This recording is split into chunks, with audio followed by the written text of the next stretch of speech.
Last week I didn't finish my little gear here because I want to replace the bearings. In here are two little bearings and they are completely finished. Doesn't work anymore. So I went to the bearing store to buy some new, but this model they don't have. So I ordered smaller ones because they didn't have in stock and they didn't arrive yet. But I think from now they can arrive any moment. Ah, here they are. And indeed the new bearings are a little bit smaller, which means it's gonna be a little bit more challenging to make my little gear here, because both bearings were separated with a clip inside here. There's a very small little groove here, and of course with my smaller bearings it will not work. So on the inside boring, which is this little thing here, I need to leave a rim somewhere in the middle. So one bearing comes here and the other here, separated, and the bore will be 21, and inside leave a rim of 1 millimeter. Of course per side will make 19.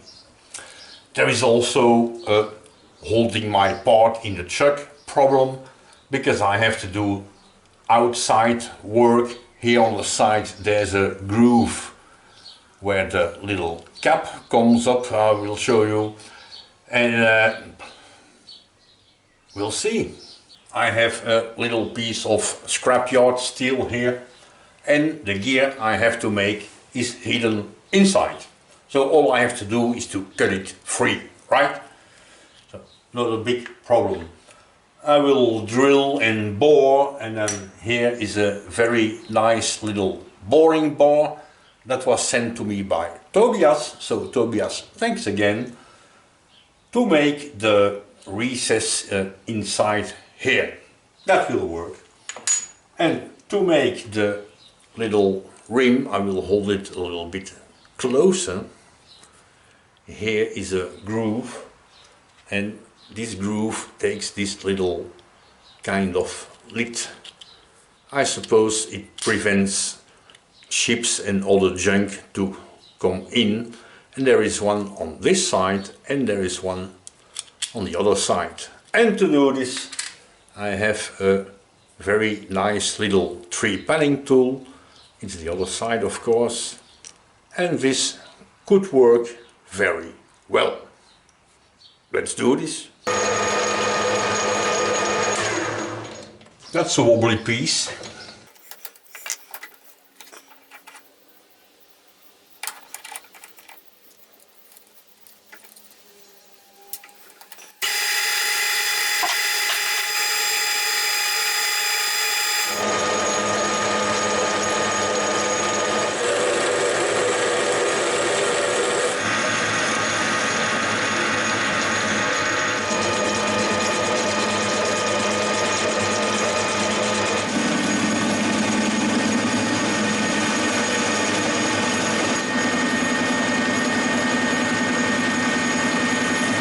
Basic turning work is now finished on one side, and I will make now this groove in this little gear. And for that, of course, I'm going to use this tree panning tool, but I don't have a tool holder for it. So let's make one. Oh, there's a ceiling here. Timber! Feels good to use the shaper again. It was a long time ago.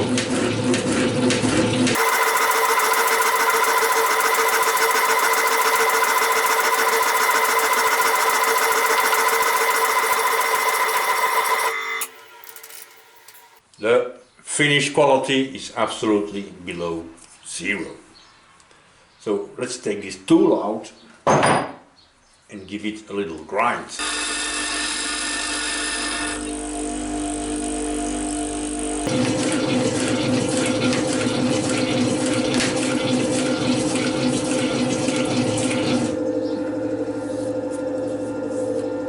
Much better. The four sides of my future tool holder are now finished and I'm all set up to start cutting the groove. What I don't like to do, because this machine doesn't like heavy cuts. But we'll see what happens.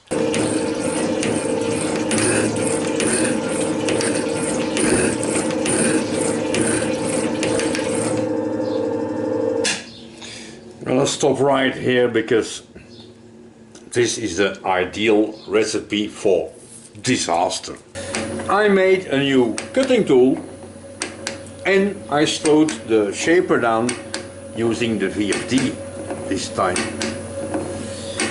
And I don't know why it's making these funny noises,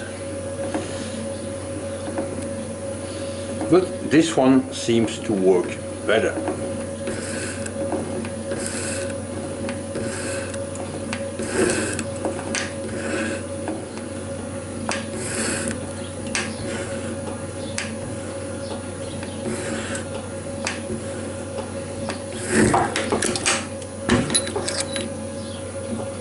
That's not good.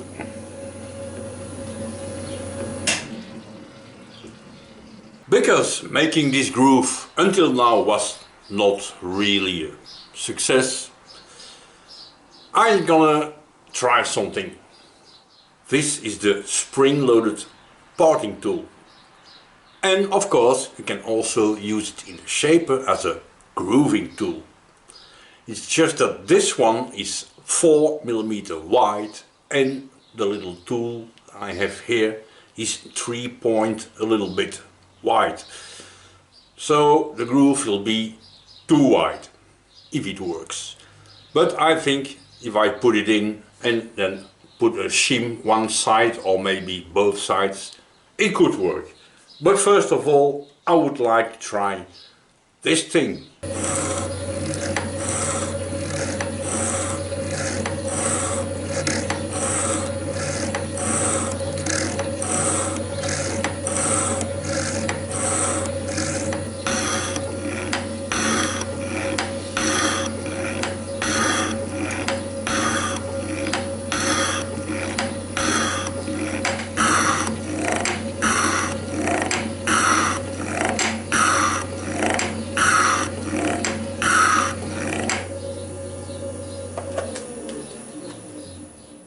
I think this thing works very well, and sometimes in this foamy thickness that's in here you can see the air bubbles coming out, so indeed the spring is working.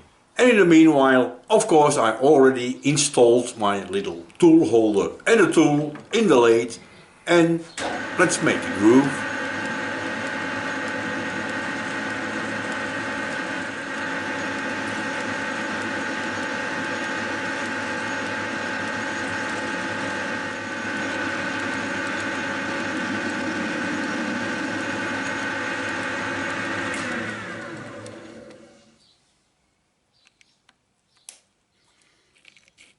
Yes.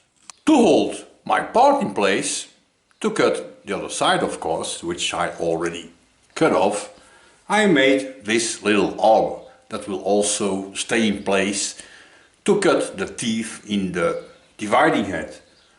So let's see if I can press these two things together here. And of course afterwards separate again. That will be something. Now I have to put this one on top because the saw cut is a little bit crude. But we'll see what happens.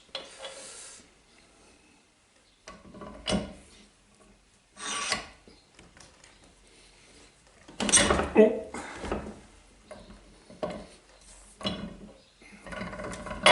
I think that worked well. Not too tight, not too sloppy, And of course, when I cut the teeth, I will put a bolt in here. Let's cut this side.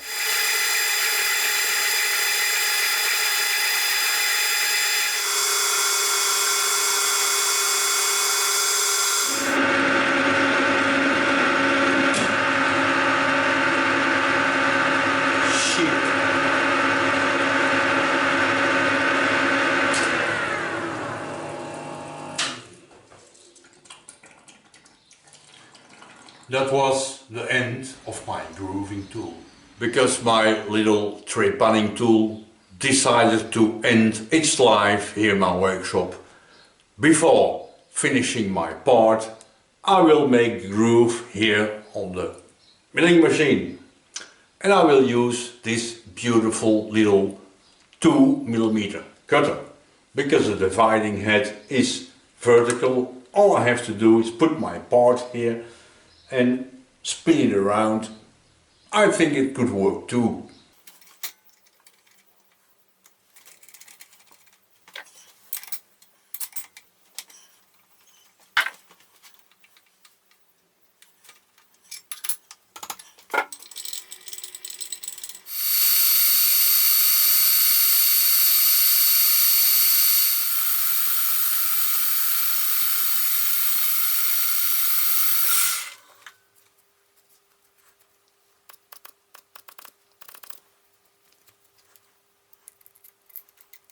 I think that worked perfectly fine.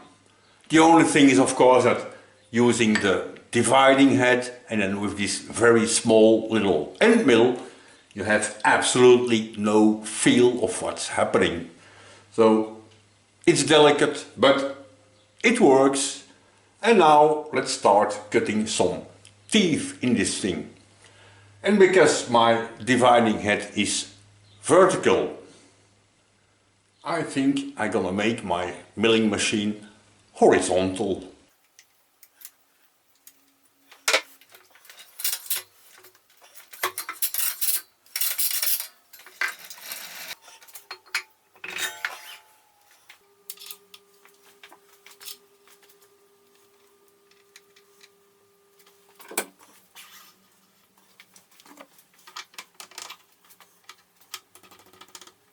Everything is set up and I'm ready to start cutting the teeth here in this gear blank, I think.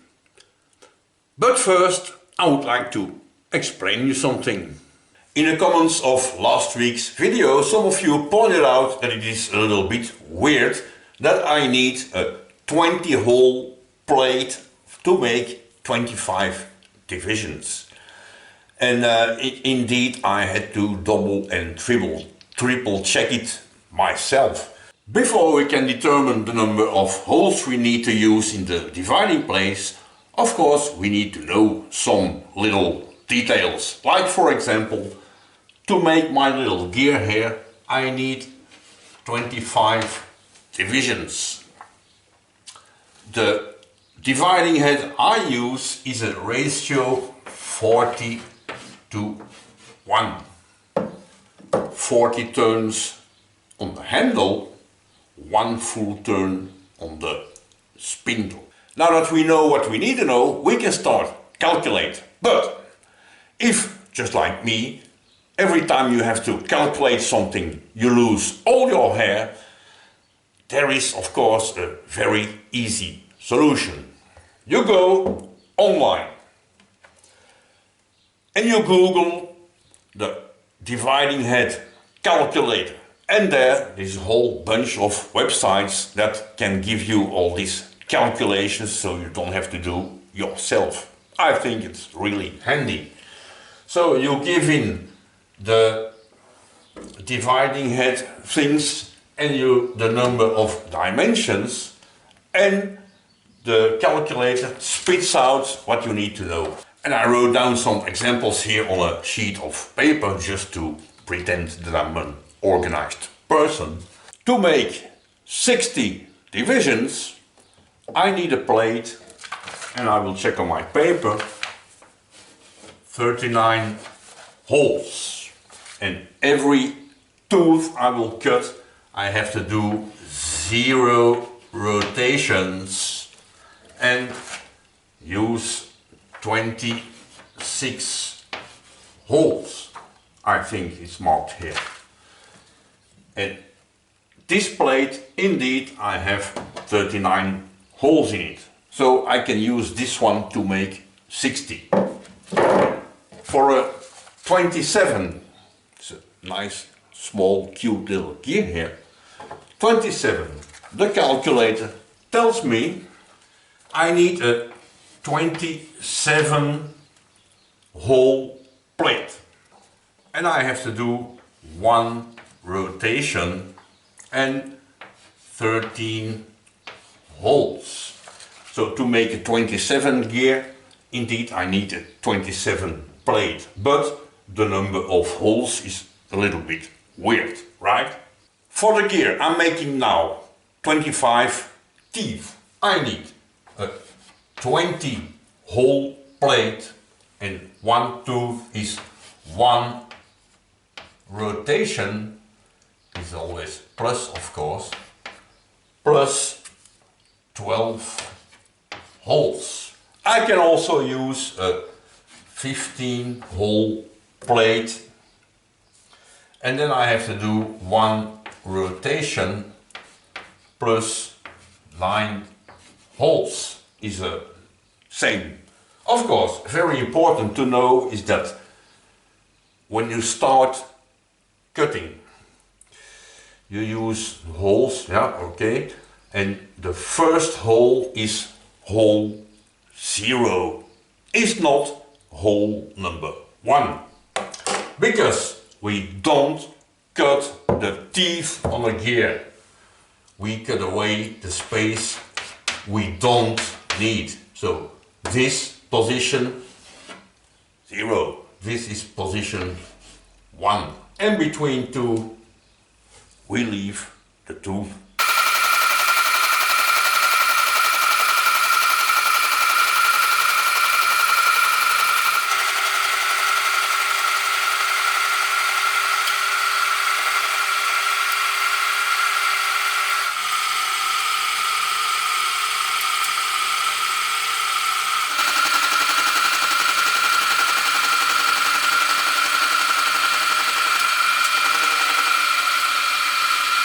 I think it worked very well. Let's go over to the press and see if we can separate these things without making a total mess of this little rim here.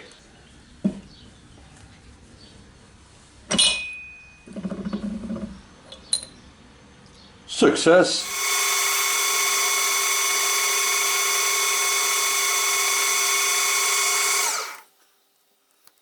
That will fit.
First, I wasn't really happy with the result.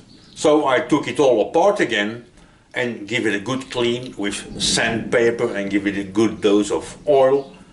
And now it seems to work. And sometimes I wonder, imagine that you want to make something and you just take the tool, go to your machine and make it, and it works.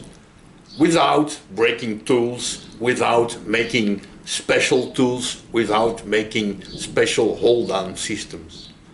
I think that would be boring.